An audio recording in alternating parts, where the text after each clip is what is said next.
Hello, Barry. We normally have to do an energy warm up exercise before every single episode just to get us in the right, frame of mind to get our bodies pumping. But I've just got so much adrenaline running through my blood. We've just, right now, as we hit record, we've hardly even spoken offline. We've just finished watching the Apple event, and this is a special edition debrief episode. Are you excited to cover it all? I'm so excited, Chad. There's so many thoughts running through my head. I'm excited to chat about all these new products and new services. So I think before we get carried away with an intro, Chad, let's get straight into the depth of the Apple event. Ladies and gentlemen, welcome to Across the Pond. Across the pond with Barry and Chad. Like I said, man, oh man, what a whirlwind of an hour we just watched. And I want to say thank you, Barry, to just giving me the notification that it was coming. I think we all saw that email hit our inboxes a week or 2 weeks ago with this date, the special event, and we've seen all of the various theories, the leaks, all of that kind of stuff up on the web.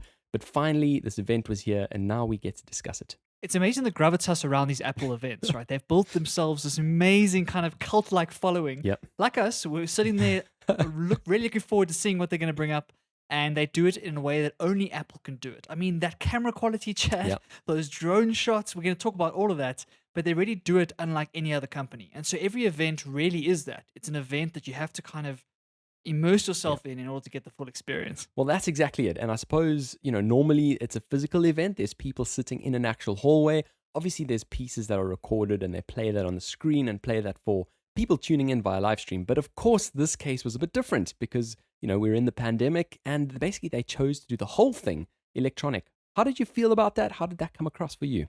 For me, it was really cool, Chad. I think they were really showing off their video skills, showing off how they can transition between various rooms in that giant fortress of theirs. Yes. And it really came across like it was like from a space shuttle almost. The Apple space shuttle out there in San Francisco doing their thing in that giant round building with all the park in the middle. It really was a cool use of that kind of technology, and they didn't try and make it seem like it was a typical live stream event. Yep. I think one of the notes you had on the notes is that it kind of felt just like a proper video presentation. Yep. And really, really well done. Very high production quality in the way that only Apple can do.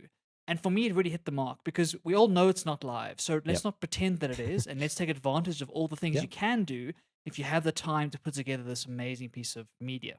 100%. And you're completely right. That came through. The seamless transitions in script, even from one person to the next, you kind of get shown around the building of, I guess, all of the execs in the various fields in Apple, and that was kind of cool. But at the same point in time, Barry, why was this a live stream? Why did it have to be a live stream? I guess it talks that wider point of Apple's messaging, and I suppose this is how they unveil new products and events historically. So why follow a different approach now, I guess?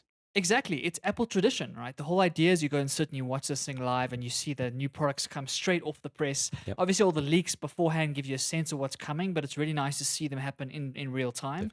And I think it's also good for social media. I know Twitter was going berserk, with all the tech guys retweeting and live tweeting about all their thoughts. And I think you're going to see lots of these kind of debriefs going forward, ours being one of them, and talking about what does this mean for the future of tech? Because Apple have been the leaders for so long and they continue to lead in so many different ways. And so just having it live makes it a moment for the whole tech world to kind of reflect on itself and look at what is Apple pushing the boundaries on and what is the future of these products actually going to look like. Completely agree. And you're right. It was such a slick presentation and really exciting to watch. But at the same time, so my rational brain is telling me this, but at the same time, in the back of my mind, I feel like I'm in an episode of Black Mirror. You've got one corporation saying, and this is the next thing, and this is the next thing, and this is the next thing. And there's so many of these things for us to discuss in this short half an hour special. But did you not get that feel like it was a bit culty? Of course. But that's the whole beauty of Apple, right? We're part of that cult, Chad. Whether we like it or not, we are part of that cult. And they really know how to storytell. That's the most amazing thing about Apple. They know how to storytell. And like you say, it feels so slick that it can feel like sci-fi. Yeah. It can feel a little bit dystopian in some ways, especially kind of the white kind of backgrounds and all that good stuff. It can feel a little bit like therapeutic in a way, which is a very strange experience. But that's what they do so well, and that's why they have the brand that they do, is because they create that cult-like following. And once you're a customer of Apple and you've got all their products, it's like very hard to get out, like normal cults. Absolutely. You're completely right.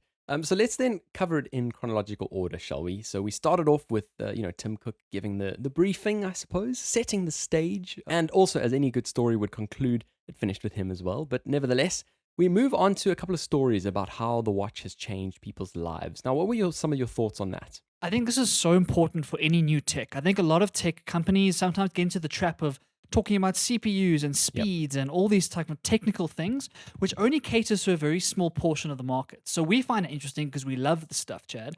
But if you're an average person on the street who doesn't really have an interest in this stuff, you want to know how these products are actually going to help you in your day-to-day life.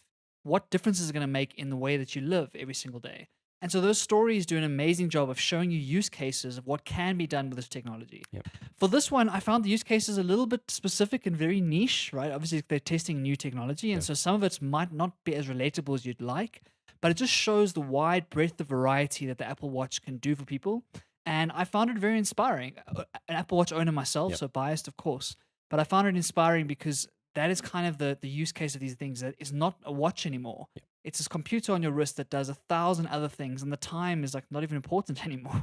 Yeah, absolutely. Especially when we talk about the use cases like it saving someone's life when detecting a heart rate that was irregular. I think that kind of definitely does set this up as, well, we're going to unveil something and it's not a toy. It's an actual health device that can improve the quality of your life. And I think that did set the stage pretty well here in my mind.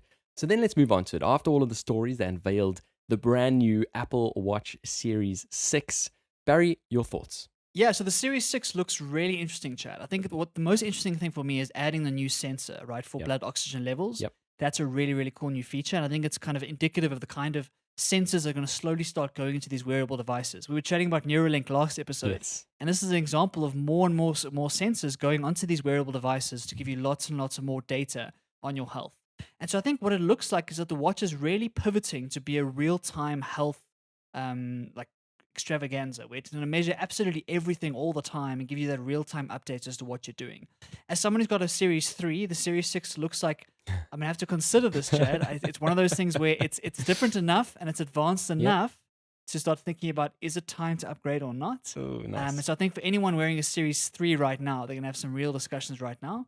But compared to the Series 5, I think the only major change for me was that new sensor and then some fast chips, as they always do. What do you think, Chad? Absolutely. So that sensor looks pretty cool, and it's one that I don't have on my Garmin. So certainly, like you say, it's a new sensor, right? It's a new feature, a new addition that's actually going to add an extra level of data to my life. But there's so much more than that. We start talking about the potential implications with COVID and detecting respiratory rates and all of that kind of stuff. Really apt for the kind of environment and climate that we're in at the moment. Add onto that a new hand washing detection feature.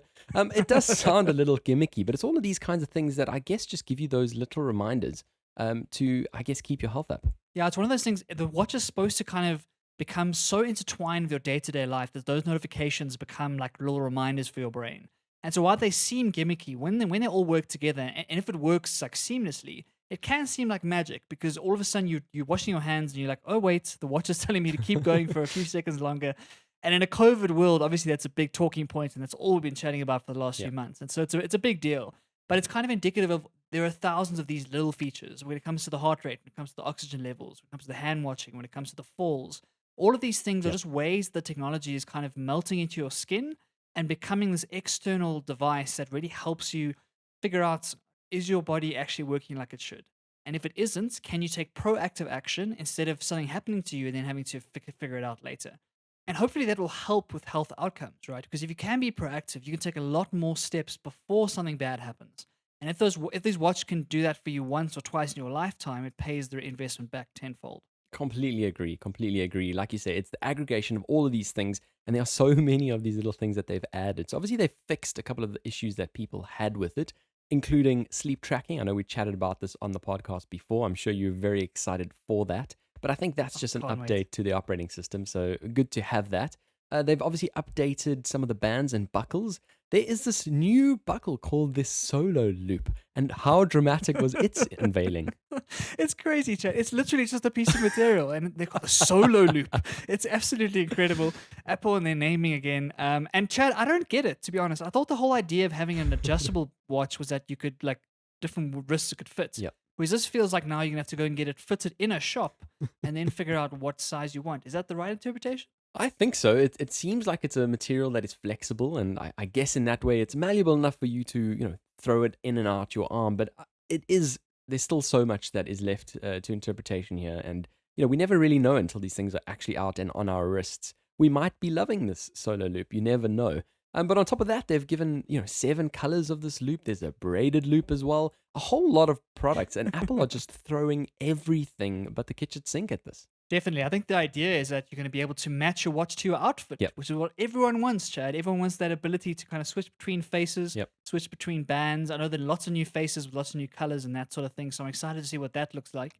They still haven't opened up the faces to a developer market, Yep. which I think is crazy. Agreed. Why wouldn't they let developers create an app store for watch faces? That seems like a 100%. no-brainer to me. And I still don't understand why that's happening.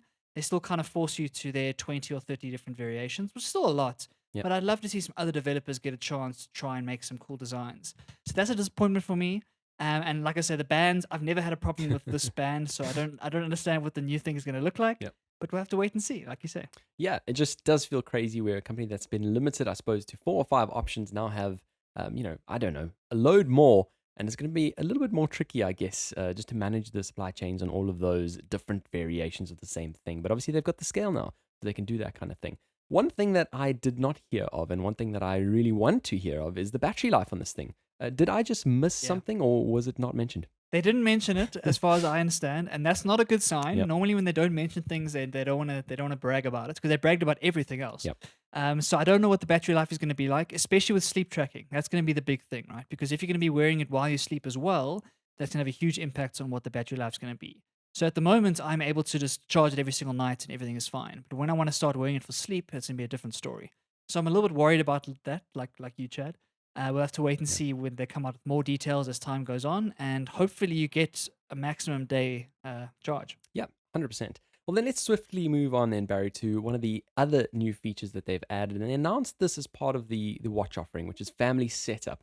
And straight away, I wondered why we have not had this before. A lot of the time, if you know anyone who has young kids, these days, the kids are getting devices earlier and earlier and earlier. It's the phones, it's the iPads, it's the this and it's that. And obviously, privacy and obviously the dangers of the web are a big, big challenge with that. Lots of dark things lurking out there in the depths of the web.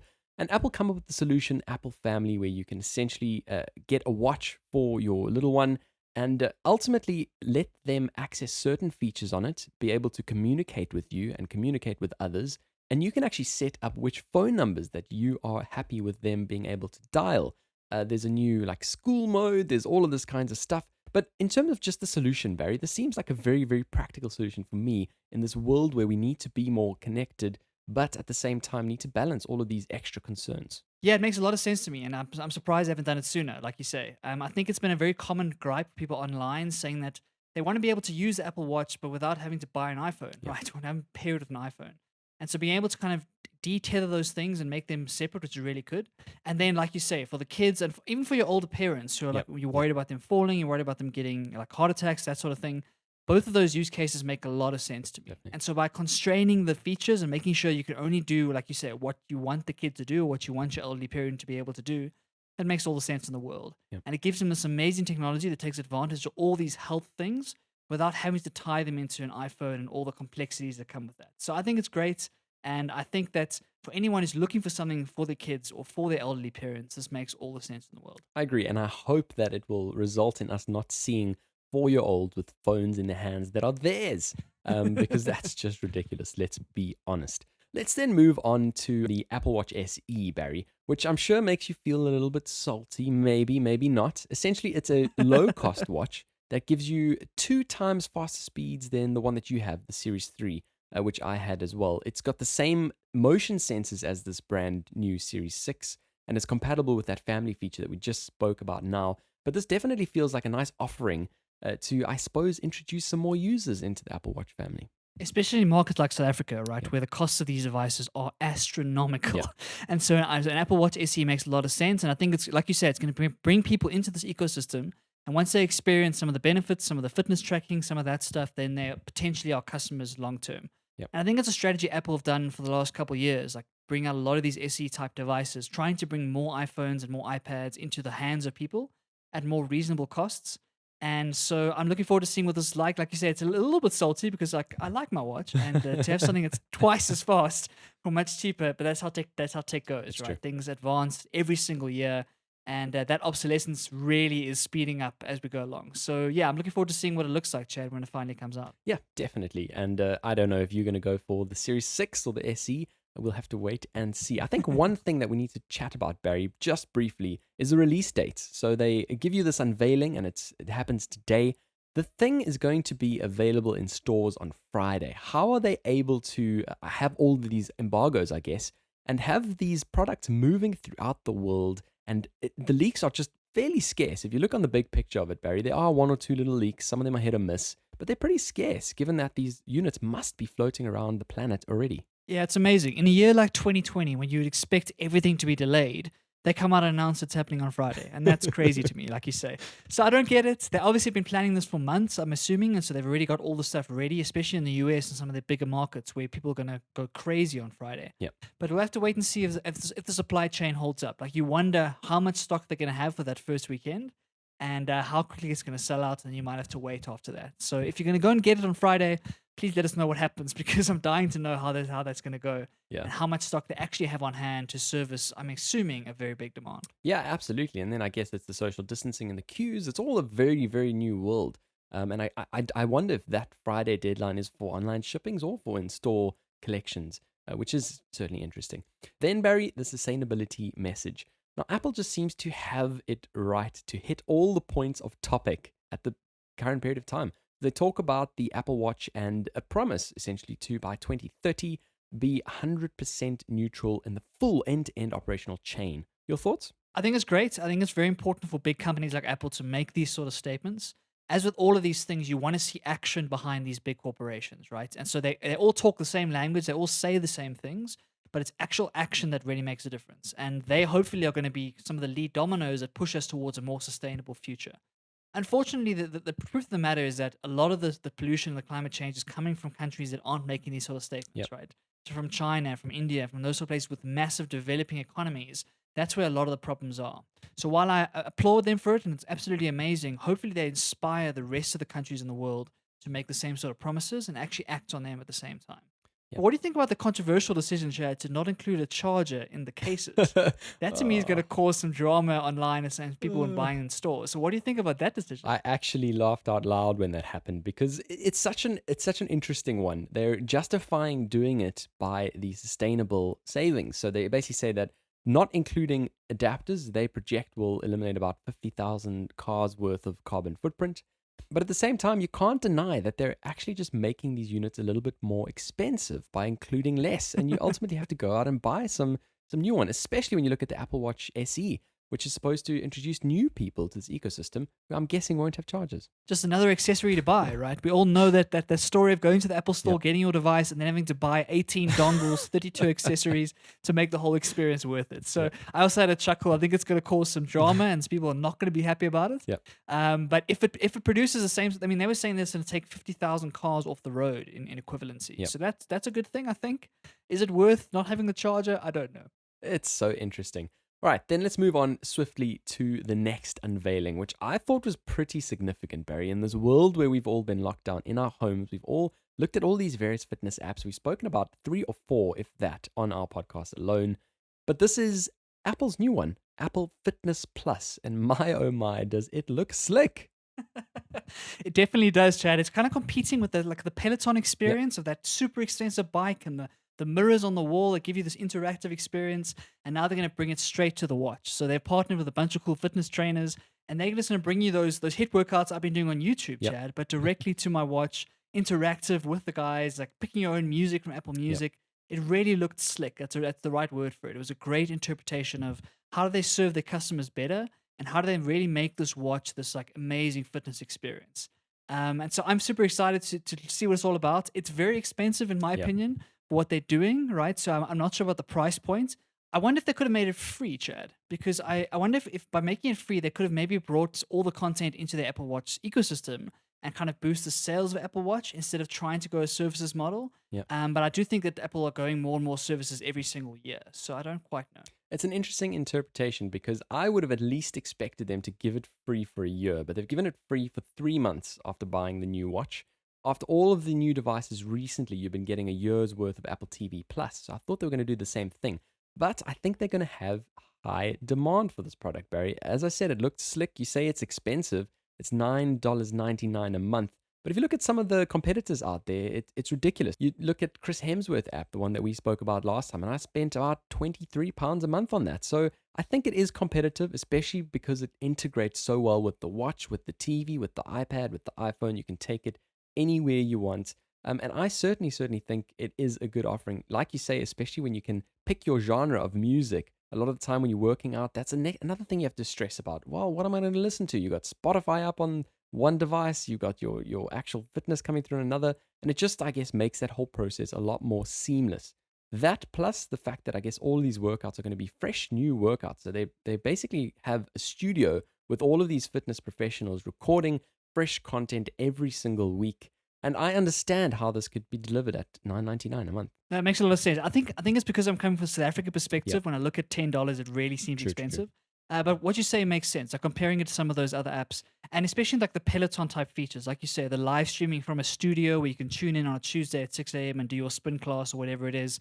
That really is competing with the higher end of the market. Yep. And yeah, I'm excited to see what it looks like, because this is the future of Apple, right? If you think about where Apple is going, obviously the devices are always going to be the bread and butter, but their service business is really growing at a credible Definitely. rate. And this is the very first of many of these types of services where they try and serve their customers a little bit better and take advantage of this very close-knit ecosystem. And they can do these sorts of integrations because they own everything.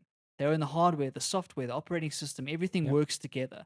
And so if you can give a workout experience that is very, very slick, that is easy, that is like really fits the person who's working out, like you say, you could pull them away from all of those other apps and kind of keep them in your own ecosystem. Yeah. Just to confirm quickly, it doesn't sound like you have to have Apple Music for that feature. It looks, based on what we've seen, like you can just pick a genre. And if you have Apple Music, you can then link those playlists to listen to in your own time, which is interesting. The interesting thing that I found is that you can actually do strength workouts as well, which I find to be quite rare. A lot of Garmin devices don't even cater to that kind of thing. So to be able to actually still go into the gym and, do a class with strength workout, tailored workout, for me is quite cool. Yeah, that's very exciting. I think that for a long time you've had to take in your phone with you, or you take it like a piece of paper and you kind of track your thing through there.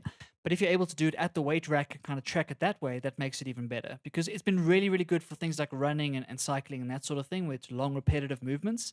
But for the HIIT workouts, for the strength stuff, there hasn't really been a great kind of functionality. All you're doing is tracking heart rate, It's true. basically. But if you're able to track sets and exercises and like give yourself variety in those places, just by carrying your watch around and not your phone or piece of paper, whatever, that's amazing. And when you pair it with AirPods, it's going to be an amazing experience. Oh, now you are talking my language. Well, let's then move on, Barry, to I guess the wider net of this. And we actually spoke about the rumors of this in our podcast a few weeks ago. Apple won. All of those rumors were true. They have now got these bundled offerings, basically a combination of all of these service businesses that we've just spoken about. So just for those listening, it's Apple Music, Apple TV Plus, Apple Arcade, Apple News Plus, Apple Fitness Plus, Apple everything, right? Chad, when you were talking about the cult earlier, this is your cost to join the cult, right? You pay your cult membership, which is your Apple One subscription, and you get access to all of the content, all the services in your Apple lifestyle. So again, for super fans, this is going to be an amazing kind of opportunity to take advantage of some of this bundling. And I think anyone looking from the outside are looking at, oh boy, these fanboys are getting ahead of themselves. Absolutely, agreed. And I mean, when you talk about the family offerings, I suppose, it does become a bit more palatable. I mean, even on that fitness app subscription, that $9.99 that we were talking about, Barry, with that subscription, anyone in your family can use the app as well, which actually, becomes pretty palatable, don't you think? Definitely. Like that kind of bulk option to really get your kids involved in the same ecosystem at the same time without having to pay for extra services makes all the sense in the world. And so I think for anyone who's really used Apple a lot and really is going to get some value out of these subscriptions, it's a right way to go. I think they're going to give you a free trial to test some of these things if you've never used them before. So you can definitely test them out and see what it looks like. And I think for the value they're providing, if you're using, say, 2 or 3 of the services out of the 5 or 6, I think it's worth it. Agreed. If you're just using one, stay away from it. Do the service in isolation. Otherwise, the bundle does make sense. They even have a premier offering with 2 terabytes of iCloud data. Crazy. Barry, we have about 5 minutes left to cover the rest of this event, which essentially is the unveiling of the rest of the lineup of iPads. Now, I was feeling salty as soon as they mentioned it because I have next to me my iPad Pro 2020 with my Magic Keyboard, which was only released really a couple of months ago at the heat of lockdown. And of course, with any of these kinds of things, you don't want your new gadget to become obsolete. And I think they have, erred on the side of caution in that note. But these iPads do look pretty cool. They look seriously powerful, Chad. I was actually thinking of you when I was watching it because a lot of these things are more powerful than most laptops these days, right? And so they brought all the updates they brought to the iPad Pro lineup, which were amazing, to their normal iPads and to their iPad Airs. And so a lot of the same processing, a lot of the graphics, the Apple Pencil integrations, the smart keyboards, all of these things that made the iPad Pro such an incredible device have now been coming down to the more pleb of the devices in the iPad range. Yeah. And so that's really exciting to see. I think iPad has been an amazing product for Apple. It really is the world leader in tablets by like a country mile. They're way better than anything else on the market. And being able to bring these kind of trickling down effects to their lower priced items is just going to make these iPads even better. Yep. And so, yeah, I felt for you, Chad, because it looks like these things are catching up quick. They're catching up quick, but like I said, I think they have kept people like me in mind because the new ones don't have a LiDAR sensor, and I think there's a couple of other little things, bits and bobs, which obviously we'll go digging through the spec sheets after the fact. This is just a quick debrief. But of course, there's a new iPad and a new iPad Air. So that there's the iPad 8th generation, which they've rolled out their A12 Bionic processor. We're not going to go into too much detail. It looks pretty cool, but again, your, I guess, entry-level device, which will hopefully, I suppose, get the iPad in more people's hands, and that also available this week, Friday, which again is just a crazy feat. But then the one that I want to actually talk about and sit a little bit more on, Barry, is the new iPad Air, which has essentially taken the same form factor as the iPad Pro that I have and love. But they've obviously added all of these extra colors. I was telling my fiance as soon as it was announced, there's a rose gold option, which I'm sure ladies are going to love. Yeah, definitely. I think that a lot of these things are starting to become fashion statements. They always have been. But Apple have slowly been releasing more and more colors, allowing people to find something more suited to their personality. Yep. Especially iPad Air, which is perfect for like students and scholars and those sorts of things of kind of lighter uses. It makes a lot of sense to give lots and lots of colors and lots of opportunities to stand out when you're sitting in your lecture hall, taking your notes on your iPad, you're doing your thing. It makes a lot of sense. Definitely does. But at the same time, like I said, it just increases the supply chain on all of these potential options. They're taking a risk here in terms of having overstocked levels. Yeah, it's one of those things they've really gone away from the Steve Jobs ideal of having very few products and doing them all amazingly well, right? One of the criticisms we've seen of Apple in the past is that their product range is huge, right? The number of different generations, different series, different things, it's a whole lot to keep track of, and like you said, supply chain, but also from a customer perspective. When I'm going to a shop and trying to figure out what do I buy, it can be overwhelming because there's 18 different iPads I can choose from, all with slightly different specs and slightly different processing power. And so I think one of the things that Apple needs to be careful of is, obviously they want to bring out new stuff all the time because that's the whole point of a tech company, is keep pushing the boundaries. But at the same time, to have this many products with such like nuanced tweaks to them makes it very difficult for someone who's not a tech head to kind of understand what's going on. Yep. And so a lot of the storytelling needs to really be there to understand what kind of iPad is best for what you want to be able to do. And it often comes down to that. The geniuses in the iStores trying to help customers online, what kind of stories can they tell? And to the tech journalists who kind of try and do this for us and trying to figure out, cool, is this right for you? Is this right for you? Yeah, completely agreed. But on the other side of that, I guess as part of the experience, what they are giving you is the ability to walk into an Apple store and feel like you're shopping for alternative devices. But you're not, Barry. You're buying an Apple device. Just like if you walk into a laptop store and look at various brands of Windows machines. You've got the Sonys, you've got the Lenovo's, the Dells, etc. They're kind of almost giving you that feeling, but it's a fallacy, isn't it? Very true, Chad. It's a great way to put it. It's that thing of, here's our menu. You can choose anything you want from the menu, but the money's still coming to us no matter what. And so your hard-earned cash is still coming our way. And that's what Apple do so well, right? They can sell you a device for every single part of your life. Like, it's very conceivable that you have your Apple TV, you've got your iPhone, you've got your iPad, you've got the Apple Watch, you've got everything that they have with all their subscription services and all that good stuff. And before you know it, you're part of the cult like we are. and that's just how they roll. And enjoying every single minute of life, right? Because your life is better with the devices in them. Never mind. Let's keep chatting about this iPad. So I guess some of the other interesting bits is that they've rolled out USB-C to the Air, which the iPad Pro only historically has had. They've also rolled out support of the Apple Pencil 2, which for me in my review video of the iPad Pro was actually a reason to get it, because the second generation Apple Pencil 2 is really, really good. They've also added Wi-Fi 6, the same thing as the iPad Pro, etc., etc., etc. But they've done something new, Barry. New in the way that they've added a Touch ID sensor on the power on button. Yeah, it's something we haven't seen in a while, right? It kind of felt like Apple were moving away from Touch ID and towards Face ID. So it really was an interesting choice to kind of bring that back on this device. I think it makes sense in certain use cases and whatnot. And obviously, there's a lot of drama around facial recognition at the moment. And so maybe this is just a safer option to go the fingerprint route. But I kind of assumed Apple have given up on fingerprints, right? I thought that Face ID was the future. So I found it interesting to see this. What did you think? Yeah, I also thought it really interesting. But at the same time, I like a bit of both. So I've gotten used to the Face ID, but often, your face is not in the right angle and it just becomes a bit of a mission. Whereas, or you're wearing a mask, right? Exactly, or you're wearing a mask. 100%. In the current environment, very, very often I have to, I suppose, authenticate my Apple Pay using my PIN, and that's not ideal. There's people around you, people can see your PIN, etc., etc. So I do think there's a use case here. I don't think it's the end of Face ID, but I certainly think it's an interesting addition to get some biometric authentication in a cheaper form factor. Now, the last thing I want to touch on, Barry, is this processor, which they talk about nanometers. Now, I am not a tech developer. I am not a scientist. I don't know all of this stuff, but he starts talking about atoms, and I start getting really excited. Did you find the same thing?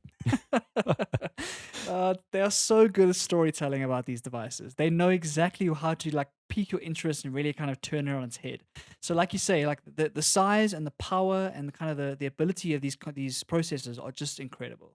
And if you think about what computers looked like 10 years ago compared to what you can have on a watch today or in your hand today, it's just absolutely bonkers. And like you said, the smaller it gets, the more kind of scientific it feels when they're talking about atoms and particles and all that good stuff. And we don't know any of the wiser. They could be talking absolute rubbish. We don't know. All we do is we trust them to bring out the best and best and best of class in every single device. And I think they do that year after year. There's a reason they are one of the most valuable companies in the history of the world, and that's because they are able to do this on a regular basis, consistently for years and years and years. Yep. And so I think they continue to push the boundaries of what's possible. And for me, I'm just excited to see what the future of this technology looks like, what these processors are going to be able to do when it comes to machine learning, when it comes to AI, all this highly processed stuff that needs to happen. Yep. If you can do it on your phone or on your device, it's going to create a whole new world. And that's what makes me excited for all the various use cases that will follow. Often it's one of these things where Apple announces the new stuff, and then all the developers in the next kind of month or two will then start to talk about what can they now do with this 100%. new capability. And that's what I'm excited for. And they kind of preempted that a little bit by actually releasing some of the conversations that they've had with some developers. And I've got a note here that I will not repeat on the podcast at all because it is not PG. But when I saw the feature of zooming in and enhancing, now you know me, I love photography, I love kind of image and media. And when I saw this feature, I was blown away. It's absolutely amazing. And for a long time, we've kind of watched those CSI shows where they would do that for crime scenes. And everyone would be like, oh, it's just fiction. It's just Hollywood. They know what they're doing. And now it's not fiction anymore. According to that presentation, you should be able to zoom into a photo, enhance, and it looks crystal clear. And so I think the future of photography looks very exciting. And so these sorts of things, again, are going to look the kind of use cases you can get away with when your processor is more powerful than the space shuttle. Completely agree. Barry, we've run out of time. That was a quick, jam-packed debrief on this Apple event. Everyone who's listening, if you've got an Apple device, iOS 14 is releasing tomorrow along with iPadOS 14, watchOS 7, and I guess the Apple TV updates as well. Barry, any final remarks? Not really, Chad. I think we've got through as much as we can in the short period of time. Of course, across the pond, we love tech. If you're listening to us for the first time, this is not our usual episode. Normally, tech is one piece of our episode, but we're so excited about Apple, we had to come on and give some of our thoughts. But thank you for listening so far. Go and let us know what you think about the new products. If you do end up getting any of them, we'd love to find out about it. Hit subscribe, and I really enjoyed this chat. Likewise. Hope you enjoyed, and we'll see you soon. Pond across the pond.